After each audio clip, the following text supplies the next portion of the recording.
কিভাবে আসলো? আমি তো তোমার জন্য আনছিলাম এই চেকে, যেটা তোমার।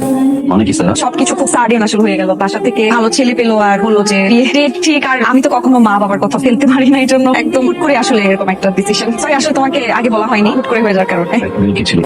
মানে তুমি কি এখন মানে তুমি কি ভাবতেছো তোমার সাথে আমার এরকম কিচ্ছু না, উই আর জাস্ট ফ্রেন্ড। কি ভাবতেছো তুমি? ওই পর্যন্ত চলে গেছো? ও মাই গড, এরকম কিছুই না। হ্যাঁ, আমরা ভালো ফ্রেন্ড, আমি তোর সাথে ভালো টাইম স্পেন্ড করেছি, তুমি আমার সাথে ভালো টাইম স্পেন্ড করেছো, দ্যাটস ইট। ভাই কিচ্ছু না। তোমাকে হয়তো ভার্সিটির অনেক মেয়েরা পছন্দ করে, তুমি গুড লুকিং এবং ইটস ফাইন, বাট আমি নো নো নো, আমি তোমাকে জাস্ট ফ্রেন্ডের চোখে দেখি, এর বাইরে কিচ্ছু ভাবতে পারবো না। It's just infatuation. জি, তুমি এরকম মুখ করে রাখছো কেন? কাম অন, আমার বিয়ে কত প্ল্যান, তুমি তো মাস্ট আসবা।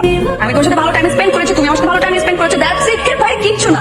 স্যার, আমি যতদূর ভেবেছি একা একা ভাবিনি, আমাকে ভাবাইছো তুমি। স্যার, আমি তোমাকে ভালোবাসি, আমি থাকতে পারছি না স্যার, একটা সেকেন্ড আমি ঘুমাইতে পারি না। কেমন একটা যন্ত্রণা হচ্ছে স্যার, যা আমি কখনো কোনোদিন পাই নাই। আমি তোমাকে ভালোবাসি স্যার, আর এটাও জানি তুমি আমাকে ভালোবাসো। শুনলাম কোন এক নেতার ছেলের সাথে তোমার বিয়ে হচ্ছে, আমি জানি না কে চাপটা কিসের স্যার, পরিবারের নেতার নাকি নেতার ছেলের। স্যার, আমি চা খেতে গেলে 500 বাইক আমার পিছনে থাকে, আমি ভিপি তুষার আর যাকে ভালোবাসি তাকে উঠাই নিতে কত হাজার বাইক পিছনে থাকবে তুমি জানো স্যার। বাট আমি চাই না, একটা ওয়ার্ডে আমাকে একটা আনসার দাও স্যার, আই প্রমিস আমি এখান থেকে চলে যাবো sir. Do you love me? Yes or no?